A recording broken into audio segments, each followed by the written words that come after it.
Okay, good afternoon.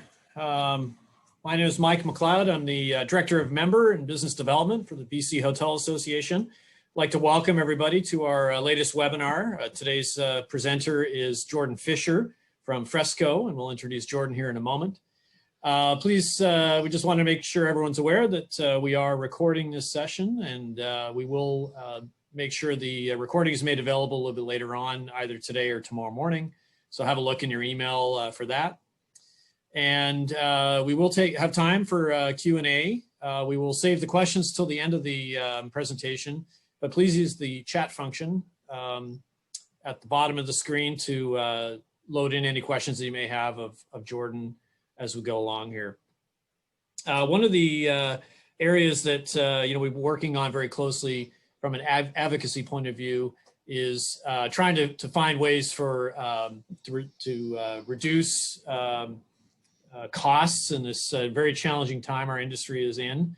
Of course, we pursue relief measures from various public utilities and entities and government, but there's also a number of initiatives that hoteliers can undertake on their own, and that's the basis of one of these of this presentation here today. So it's my pleasure to introduce Jordan Fisher. He's a Senior Program Manager for FRESCo Building Efficiency, and FRESCo has been doing a lot of great work in rental buildings, apartment buildings, and now has broadened their scope into hotels. So Jordan's going to let us know about some of the programs that all of you can access. Jordan, over to you, and have a great presentation. Thank you. Thanks, Mike. So yeah, good afternoon, everybody. Thanks for joining our presentation. We're here to talk about energy efficiency and how we can reduce utility costs for hotels and motels. So I'm with FRESCo. FRESCo is an energy efficiency consulting firm. We're made up of a team of engineers, mechanical, electrical, as well as program managers. I've been working in energy efficiency business about 16 years, primarily focused on a mix of different commercial buildings, including apartments, as Mike mentioned, as well as hotels and restaurants. And energy efficiency really has become an important area. Until just a few years ago, it was really just a handful of leaders in the industry that were really taking a lot of action. And in the last kind of couple of years, we've really seen the market changing really, really quickly, where now it's becoming very, very commonplace for people to start focusing on energy efficiency and really gaining some competitive advantage that way.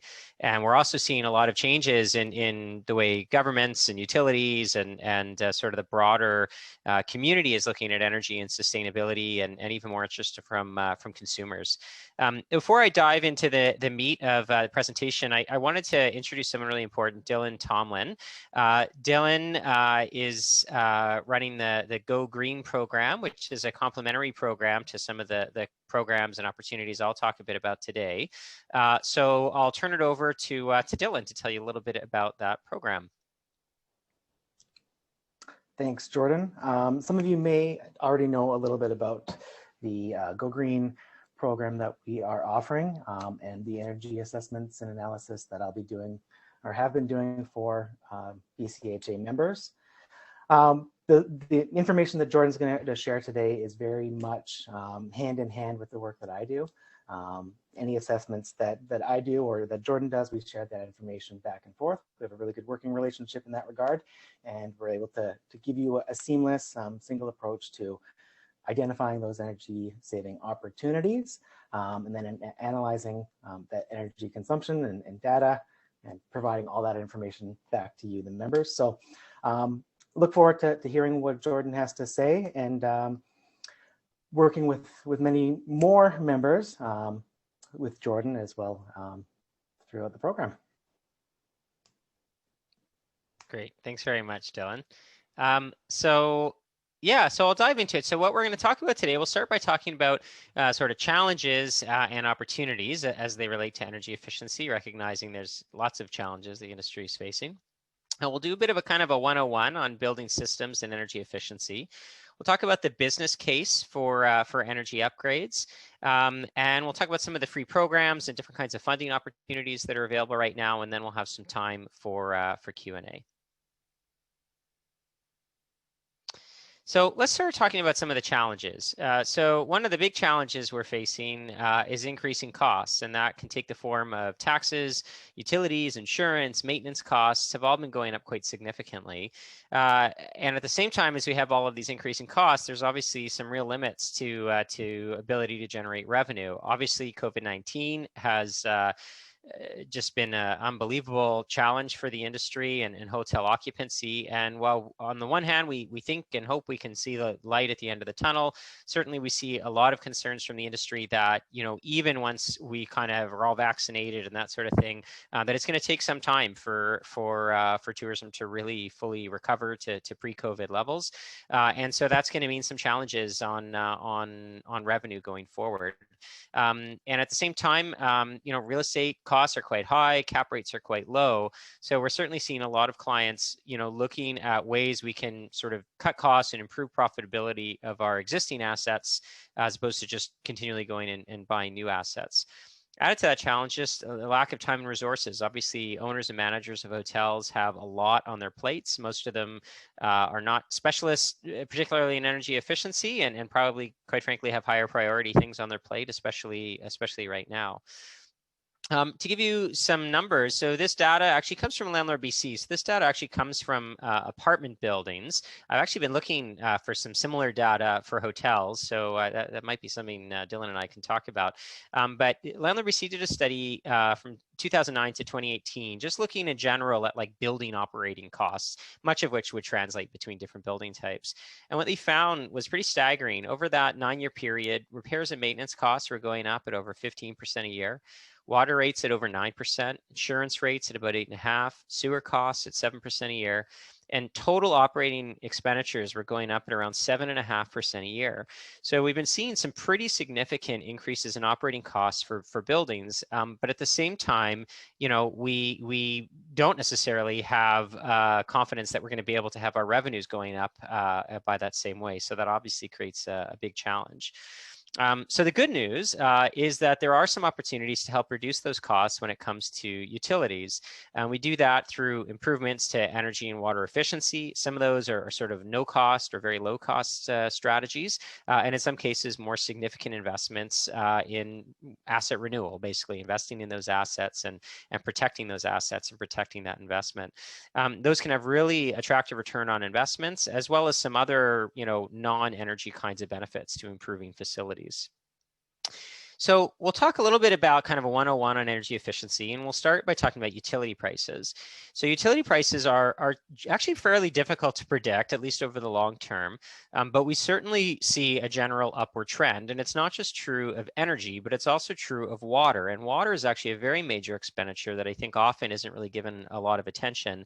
But one of the things we see on the energy side, and I every time I do a presentation like this, I usually kind of quickly search for recent news articles about utility costs. And it's incredibly rare that I actually find one talking about costs going down. There actually was a bit of cost reprieve last year at BC Hydro, but now rates are going up by just under 3% this year. And, you know, a lot of that, you know, some of the things you see in the media, you obviously hear a lot about things like Site C and concerns about cost overruns. And certainly, you know, I think that's a reality. But there's also billions and billions and billions of other expenditures that BC Hydro will have to incur in coming years for things like even just transmission infrastructure and all kinds of less newsworthy projects that nonetheless are expensive, and all of those costs get incorporated into rates. Water is also a significant cost. So I think this is an article from last year. Metro Vancouver's water prices going up by around 4.5% a year. Water costs tend to vary quite a bit throughout the province. And then on the gas side, now gas prices had dropped quite a bit after the Great Recession some years ago, but have been creeping back upwards. There were some cost increases in August. There was just, again, I think about a 6.5% increase just announced for this January. So we are seeing some cost increases on the gas side as well. And then related to that, or in addition to that, really are carbon tax increases. So the province had put carbon tax sort of on pause, or at least increases on pause when COVID hit, but they have announced that April 1st, those costs are going to be going up by another $5 a ton, from $40 to $45, and then next year going up to $50. And I'm going to, by the way, in this presentation, I'm going to try to stay away from all the politics or sort of anything about what people think about all this stuff and whether it's good or bad and all this sort of controversial topics. But I do think it's important we talk about what is happening, whatever you think about that, good or bad.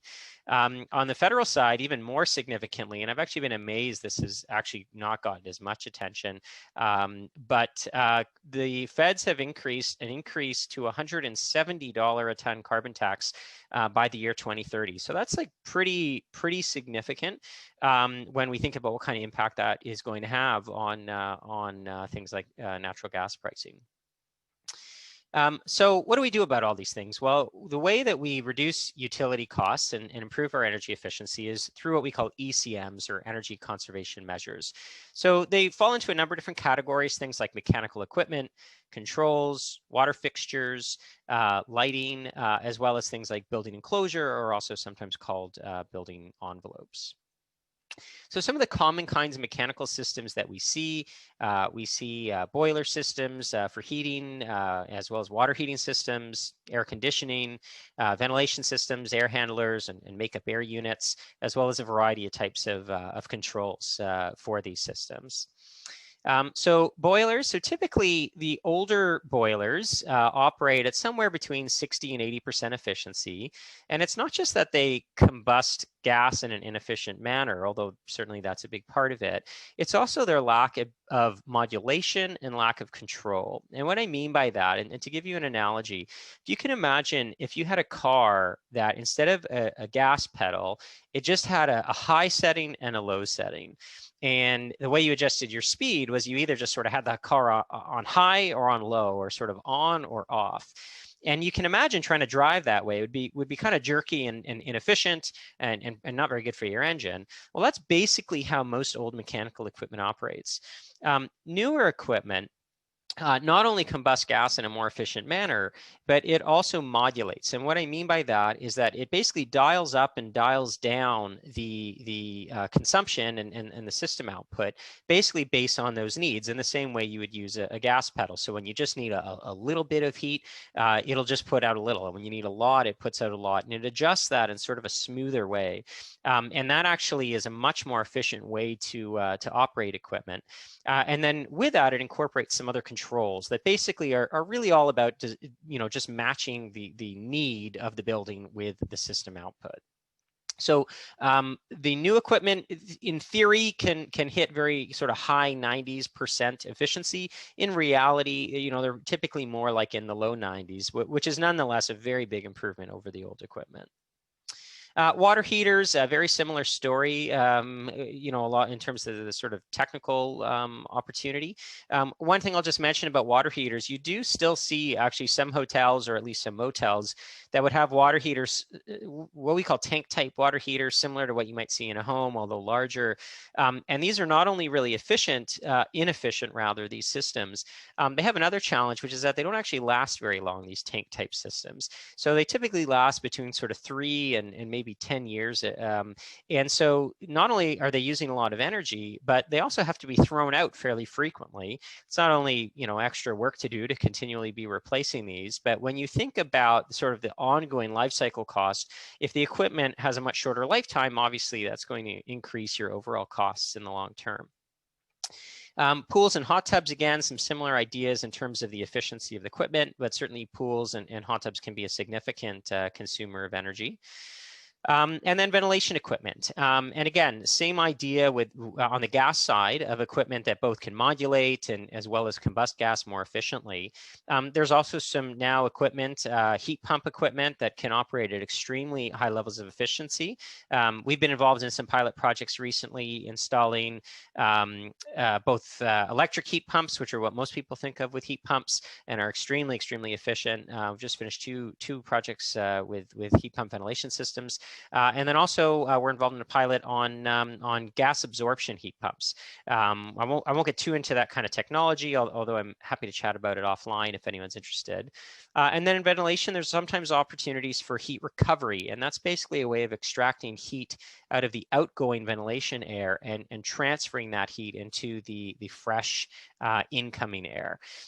So those are all ways to help improve ventilation, and certainly with COVID, there's a lot of attention on ventilation, and some facilities are actually increasing their ventilation rates to try to keep air quality really high.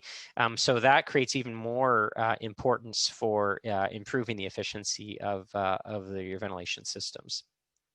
It's not everything's that high tech. There's also simple solutions. Yeah, something as simple as pipe insulation. What you're looking at here on the left and the right are actually the same picture, but the right is an infrared picture. And so what that means is that all of these sort of bright spots are hot. In other words, it's basically all areas of heat loss, and just some simple pipe insulation on those bright areas would be just a really easy way to reduce some of that wasted heat energy, in this case wasted from natural gas consumption. A lot of hotels have PTACs, or they have these basically units that pretty inefficiently provide heating as well as air conditioning. There are, though, some more efficient versions of this equipment, some of which look very similar to the old equipment. There's also some ones like on this top right, which are a similar idea, a high efficiency heat pump system, but with a little bit of a sleeker form factor. So there's a few different options there, and they can really be a good way to very efficiently provide both heating and cooling within hotel and motel rooms. Now, whatever kind of equipment or upgrade you decide to do, it's really important to make sure you've got a good design for that system, and then you've got a good and a clear set of specifications. So sometimes people don't do this. They just go out and ask, their equipment breaks, and they just go ask a contractor for a quote, my hot water system broke and can you replace it? So we really encourage people to really ensure they have a good design for that system. So they've really thought through both a system that's efficient as well as a system that's going to operate really well. And in addition to having really good operations, the benefit of something like this is that it allows you to get comparable bids. So often, we'll get, let's say, 3 quotes from different contractors, but without a clear set of specifications, the contractors may be bidding on very, very different solutions, and it can be really challenging to understand how you can compare these different solutions to one another. So having a really good standardized set of specifications helps you get more comparable bids, helps ensure that you're going to get a good system that's going to operate well. And then if you want to go in and have someone check to make sure that the system is designed and installed correctly, you know what you were supposed to have gotten. We do see a lot of the time the contractors will quote and will mention the specs for sort of the really major pieces of equipment, like let's say a boiler or something like that. But often they don't really get into detail on all kinds of other components of the system. So for example, the valves on the system can be a really important component. And so sometimes a contractor might use a pretty good piece of equipment for, let's say, the boiler, but sometimes they kind of cheap out on some of those smaller components.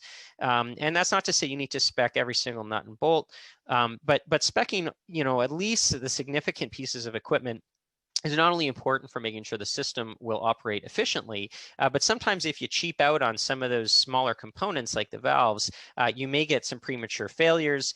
Failures are not only costly, but they can cause really, really significant disruptions to operations. Nobody wants to have to go and talk to their guests about why there's no hot water or why there's no heating in the middle of winter. Now control, so all of these systems, we have an opportunity to control them in different ways. On the left, you'll see the lowest tech form of controls, which is surprisingly common, and that's basically a piece of paper with some scribbles on it posted in somewhere in the mechanical room. I think this one you can sort of see says in summer, set the temperature to this, and in fall, set the temperature to that. Obviously not a great way to control your equipment. We see sort of these next step up from that, something like this TechMark controller, basically a very simple digital controller, which for some pieces of equipment is personally perfectly fine and can meet needs and help control that equipment, right through to what we call building automation systems or direct digital control systems, basically really computer systems that can control all kinds of different things in the building. This may or may not be needed depending on the facility. If you, let's say, maybe just have a single motel, something like this might be overkill. If you have a large building portfolio or more sophisticated buildings or larger facilities, this can be a really good solution. It can really help you efficiently control a lot of things in your system. It can help you see when things are going wrong in your system and help you diagnose problems. And if you have a large portfolio, a lot of our clients use this in part just so it gives them a way to remotely access their different buildings. So if you have buildings in different parts of the province or different parts of the country, this is a way that you can actually log in and get access to some of those systems and see what they're doing, and in some cases even adjust them and adjust controls without having to actually physically be on site. And nowadays these systems are all pretty much accessible from a handheld, a phone or a tablet or something like that, and they can be pretty sophisticated. I'd say you generally want to go for a control system whose sophistication level matches the needs and the abilities of the operators. So this is a very outdated joke, but we used to say that if your building operator's VCR was flashing 12 o'clock, you probably shouldn't buy a sophisticated control system. I actually told that really bad joke in a presentation I did last year, I guess about a year and a half ago. And I had a younger person in the audience ask me what a VCR was, which really made me feel older than I needed to that day. But in all seriousness, if you go for an overly complex system that's more than what your operators need or can handle, you're going to end up spending way too much money trying to get consultants or controls contractors trying to manage the system for you. So you really want to, talk to professionals and sort of get an idea of what kind of system is really going to make sense for you. Other simple things like water fixtures, shower heads, upgrading from lower efficiency to higher efficiency shower heads. It's great because it saves both energy and water. There's a couple of different styles of these kinds of shower heads. They really are pretty good now. They've come a long way over the last decade or so from the original shower heads that really weren't all that good and really had a lack of pressure. They are quite good now. They're not necessarily fit for every property. If you've got a really, really high-end high-end bathrooms and sometimes there aren't really high efficiency products that are going to meet your needs, and especially in some of the higher end hotels, although there may still be some mid efficiency products that are good. And certainly for most motels and sort of lower to middle price point hotels, we find that these are actually a really good solution. And similar on just things like bathroom faucet aerators, and even things like toilets. So, definitely now high efficiency toilets have come a very long way. We've been involved in thousands of toilet installs using very high efficiency equipment. And a lot of the really large companies now that we see, large building operators, have switched to very, very high efficiency toilets and are finding that they're actually performing extremely well. And then laundry equipment. So this is a really interesting one because it actually relates to savings on electricity, natural gas in the form of water heating, as well as water savings. So laundry can be a really big item for hotels, and there's quite a range of efficiency of laundry equipment. Whether you're a facility that may have laundry facilities for guests, as some do, or whether you're more focused on like commercial type laundry that you're using for the hotel's purposes. Definitely laundry can be a really big consumer and a great area to focus on and improving efficiency. And of course, a lot of hotels will have commercial kitchens, and there's actually quite a lot of rebates right now that are available for commercial kitchen equipment. And so, things like rack ovens or griddles or all sorts of different commercial equipment, there are some really good rebates right now. And I actually should add that right now, as part of the response to COVID, a lot of these rebates have actually increased very, very significantly. So that's for a limited time, is just sort of part of this COVID response. But if you do have equipment, whether it's some of the other equipment I spoke of, heating, hot water, or things like commercial kitchen equipment, this is a really good time to take advantage of some of those higher rebates. And then lighting. So lighting's, probably the number one thing most people think of when they think about energy efficiency. They think about things like LED light bulbs. Definitely, lighting is a really great thing to do. LED lighting's come a really long way. Costs have come down a lot. You have a lot of different opportunities for different products in terms of color balance and things like that, and all different form factors of lighting. So lighting's a great thing to focus on. That said, really most of your energy saving opportunities are going to relate more to things like heating, hot water, and ventilation, just by sheer volume of energy consumption. So, okay, well, what about the numbers? How does actually the costs work out on this stuff, and how do we actually go about evaluating those costs? So business cases are really important to develop for all these different upgrades that you're looking at, and that's something some of the programs I'll talk about in a few minutes can help you do. So there's a lot of different ways that we can evaluate that, and the way we evaluate it usually depends on the needs of the individual customer. But we want to think about how is this going to impact our overall operating costs. We might look at a simple ROI metric or simple return on investment metric. I personally like using IRR, internal rate of return. So a little bit more of a complex metric, but really basically boils down sort of life cycle cost analysis into a single number. So that's something that's really going to look basically like what's the annual return on investment if I invest in making a capital investment in energy efficiency, when we take into account how long the equipment's going to last and how fast utility costs are changing and all those sorts of things. And then there's other kinds of metrics we can use. Different offices will prefer different kinds of metrics. Some of them like using net present value. Some may look at financing capital upgrades, and so they'll want to look at, well, how does this impact our net operating income, and how does that compare to financing? And I'll illustrate that in a moment. So we do see some building owners are actually interested in financing energy efficiency upgrades, particularly if they're really major expenditures and major projects. So I've simplified the numbers down here, and we looked at a $10,000 investment, and we assumed a 20% ROI, annualized ROI. We assume 4.5% interest, although I should probably update this slide now that interest rates are what they are. But even at a pretty conservative assumption, and we've assumed here a 10-year fixed rate, so again, pretty conservative assumption, and we're assuming a 4% escalation on costs. And what you see here is this bottom line on the financing cost. So that's what the total principal and interest would be if we financed that 100% of that upgrade cost. The top line, that curve, are the savings that you're going to get from improving energy efficiency. And then the gap between those two lines basically is the net savings. In other words, it's the actual amount of cash that you're saving on when you basically take your energy cost savings and you've deducted those financing costs. So in year one, you'd be looking at about a $760 saving. But over time, because we've fixed our rate and fixed our financing costs, but generally speaking, because energy costs are going up, the value of those savings is going up over time. And you can see that after we hit year 10, now we've paid off of our capital expenditure costs. So let's assume in this case that this was an upgrade for equipment that lasted 15 years. After year 10, now our net cost is actually really significant because we no longer have that financing cost. We've paid it off, and our savings have gone up quite a bit. So now you're into savings of, let's say, $3,000 a year, and then getting towards $3,500 a year. So this is just an illustration, and like I say, not everybody uses financing as a mechanism for these things, but if you are looking at really major expenditures, and if you have access to financing at good rates, which certainly a lot of people do these days, it can be a really good solution for making major capital investments in your buildings.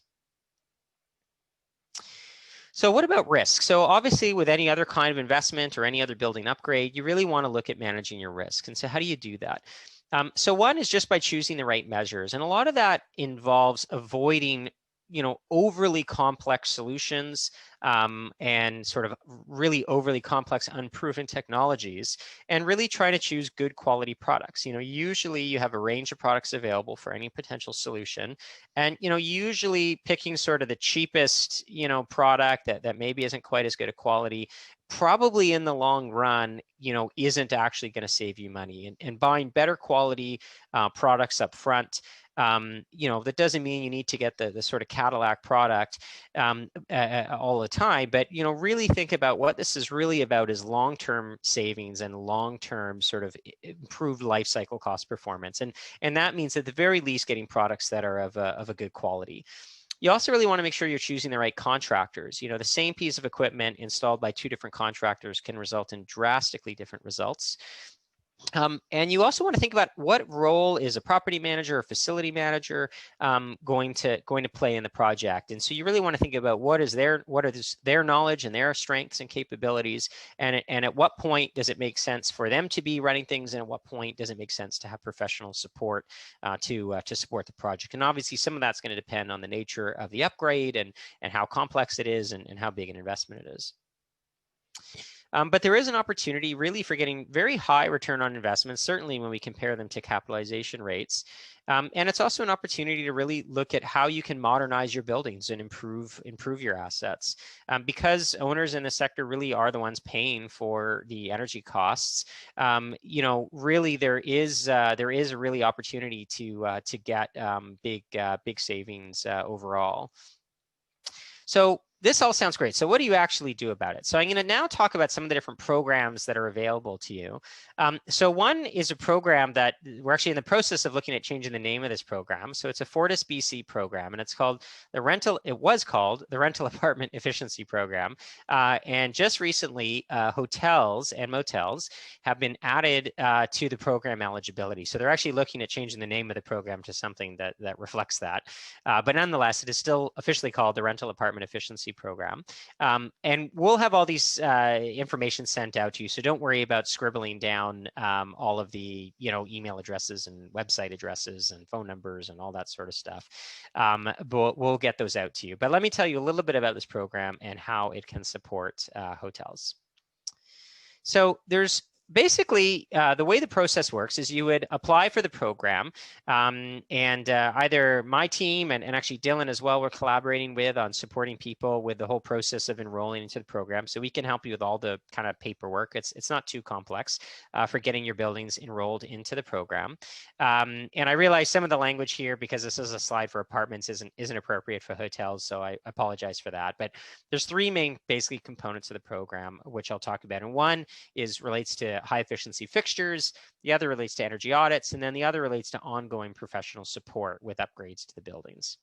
So the first is these water efficient devices, basically high efficiency shower heads and bathroom faucet aerators.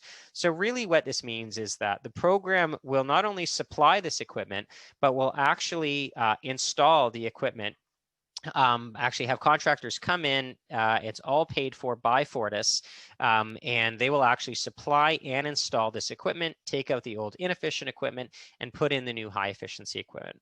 And as I had mentioned earlier, some of this may not be a fit for every hotel. So if you had really, really high-end bathroom fixtures in a higher-end hotel, and you might feel that these fixtures are not, fitting with the aesthetic or the need for a high-end product like that, then this may not be a good fit for you. And I'll tell you in a minute about some other solutions. But certainly for sort of lower to middle point price point products, hotel products, this can be a really good solution. This typically saves somewhere in the neighborhood of around 12% of natural gas costs for a building, as well as reducing the water costs. So after you've had that upgrade done, and I should actually mention that during COVID, this is actually a great time to be doing those installs. I mean, it's obviously unfortunate that occupancy numbers in hotels are what they are, but that actually makes it a little bit easier right now to get those installs done. So there are some opportunities there. And so the next thing is energy assessment. And so this is really assessment done by technicians and professional engineers who basically come to the building. They also analyze your utility consumption for the building, and then they'll come up with this list of ECMs that we talked about, these different kinds of upgrade opportunities. And with that, they'll estimate the costs, they'll estimate the savings and the return on investment, as well as outlining what kinds of rebates or incentives would be available for your building. They will give you some various information, giving you sort of a breakdown of how much gas you use and where you use that energy and how that varies throughout the year, and some other information about your building and the equipment in your building that tries to kind of illustrate illustrate those opportunities. And then in addition, it's not just that they hand over a report. And as Dylan mentioned, we collaborate with Dylan on this process, and we share information back and forth with Dylan and his Go Green initiative, so that we can sort of really get you guys the most value possible. But in addition, we'll do a follow-up. And again, we collaborate with Dylan on that, and we'll basically speak to you and answer questions that you may have about what the engineers found in the building, what kinds of opportunities you have, and sort of advantages or disadvantages of different approaches. Now, let's say you've done that and you decide that you want to go forward with some capital expenditure. Maybe you want to upgrade your heating system or ventilation system or something like that. So this is a pretty amazing thing about what the utilities are offering now. And it wasn't that many years ago that nothing like this existed. And this is what we call implementation support. So for some background, the way utility programs used to work was they were really just focused around rebates. So, you would buy a more efficient piece of equipment, and then you would pay for it, and then you would get a rebate to cover, a portion of that cost. And that was pretty much it. And that's good. It helps pay for some of these capital costs, but certainly, it left people not really sure of what to do. And so they had to figure it out on their own, or they had to go out and spend a lot of money hiring consultants like us to try to support them through that process. So Fortis recognized that, and they recognized that people maybe weren't getting the most efficient solutions. They weren't always designed really well. They weren't always, spec'd and installed really well. So they developed this thing called implementation support. So this is an optional part of the program, but if you were going to make an upgrade to heating, hot water, ventilation, et cetera, kind of system, what this will do is it actually provides the engineers who will actually develop the specifications, help you with the whole tendering process and getting quotes and speaking to different contractors, and then actually writing a business case and then discussing it with the manager or with the owner to really talk about the advantages and disadvantages of the different solutions. And the great thing about that is that the professionals who do that work, and our company basically runs that for on behalf of Fortis, is that we're really independent. We have no allegiance to any particular manufacturer or particular technical solution. We're really here. We get paid the same either way. All of our fees are paid by Fortis. So we really are just there to try to figure out what is the best solution for meeting the needs of the building. On top of that, we also help with all of the applications for any of the rebates, and we take care of all that paperwork. And then we also review the installations and make sure that they actually complied with the specification that was developed. So this is pretty huge. In addition to, it's always great to get rebates, having this kind of support not only frees up some time from the managers, but it also really helps ensure that you're getting better quality installation done than might have happened otherwise. There's been over 1,000 buildings that have been through this program, most of them apartments. It's only recently that we've had hotels into the program, but we have had some now. There's been over 40,000 apartment units. That's probably about somewhere in the neighborhood of 25 million square feet, somewhere thereabouts. Over $1 million in utility savings and a satisfaction rate of over 91%. So it's been quite a successful program. It's also saved tons of water. We save 260 million liters of water per year. That's equivalent to about 100 Olympic-sized swimming pools and about 14,000 tons of CO2 that's been reduced. So pretty significant and a pretty big win from a climate perspective as well. So how do you sign up? Again, you can get this information provided to you by email. But if you go to the website, fortisbc.com/apartment, and again, I apologize, they are looking at a new website and new names for the program now that hotels are involved. You can also call that toll-free number that I'll actually forward to our enrollment staff, or send them by email. And again, if you contact also just the emails for us that have been throughout this presentation, will help you with that as well. And as I mentioned, there are some new rebates that have increased recently. There's also a new kind of pilot initiative going on where we can help support a particular type of control system, recirculation control system for water heaters that's also been funded. They also have this $100 gift card that they're giving away, and that's really just in recognition that managers are busy and that there is some work involved, as much as we try to make it as easy and streamlined as we can in and work with Dylan to do that. There is still also a $100 gift card, and that's really there, just to support the hotel or the management who have to do a little bit of work to coordinate this with us. And as I mentioned, now motels is a new eligibility. Now, I mentioned before that there was the showerhead component of that program, and that some hotels, particularly the higher end ones, may not want to use a product like that. And as I say, they're actually quite a good product, and we've done tens of thousands of them quite successfully, but it may not be a fit for everybody. So there is this new program called the Commercial Energy Assessment Program, or what we call CEAP. It just launched very recently, and we're also conducting the work for Fortis for this program, these assessments and implementation support. And it very, very similar to the RAP program that I spoke about, the previous program, only it doesn't include those shower head and aerator components. So you don't get that benefit, but if that's not a good fit for you, then this program can be a good solution. It is going to still give you a free energy assessment. It is still going to give you that kind of implementation support, as well as still giving you all those kinds of incentives that we spoke about. So you can contact us, and we can talk to you a bit more about that program. There are some other programs, and then just one more slide, and then we'll jump into Q&A.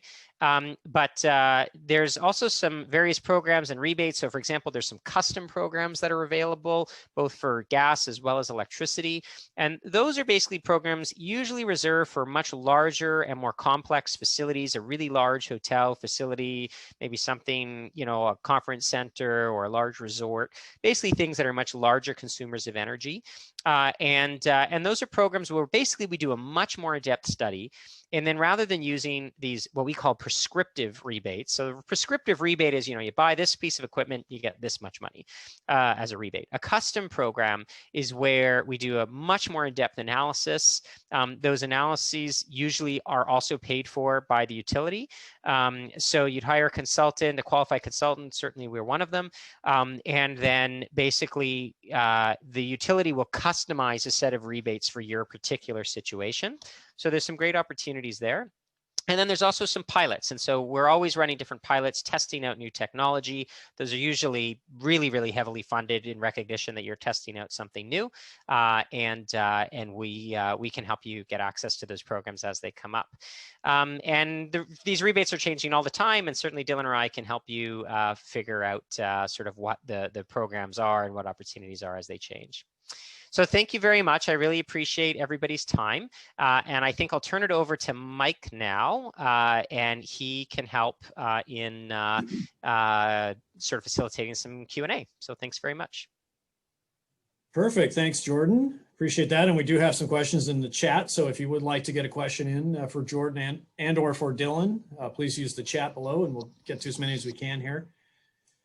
Maybe we'll just to start it off, Jordan, and I appreciate the detailed presentation, very thorough and excellent information. If someone's looking for a custom program, maybe if you could reiterate what the best way to get started would be. Yeah, so honestly, the easiest thing is to just give us a call or send us an email.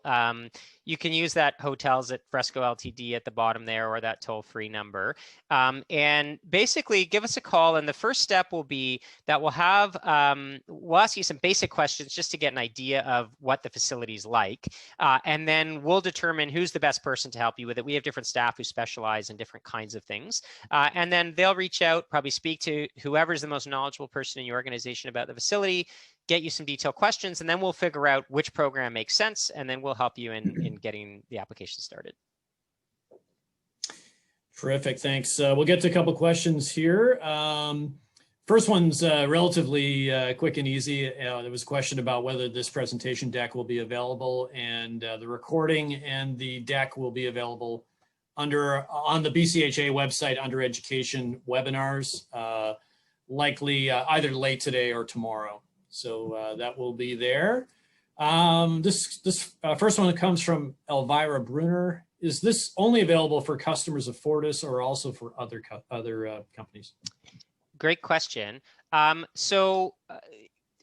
For the programs that I've just spoken about, those are for people that are Fortis customers. There are some exceptions though. So for example, in some municipalities, you may not realize you're a customer of Fortis. So for example, Nelson, as an example, basically has their own utility. And so you would actually pay your utility bills to Nelson Hydro. But actually Nelson is getting their energy from Fortis. So in that case, you're not on the surface a customer of Fortis, or at least you don't realize you are. But in cases like that, you would be. Now, that said, if you are 100% electric building and not in the part of the province, which is sort of the southeast, basically, where Fortis is the electric utility and you're just a BC Hydro customer, these programs wouldn't apply to you. But there are some, I mentioned this custom program, there are some custom opportunities available from BC Hydro, and related to that from the province, although they're all run by BC Hydro. So I don't mean to make it sound overly complicated, but give us a call and we can help you figure that out. And I think somewhat related to that last question into your answer, but does this apply to propane where natural gas is unavailable? So if you are, so there are places in the province where Fortis is providing propane, and in those cases, I believe, yes, you would still be able to qualify for the Fortis programs.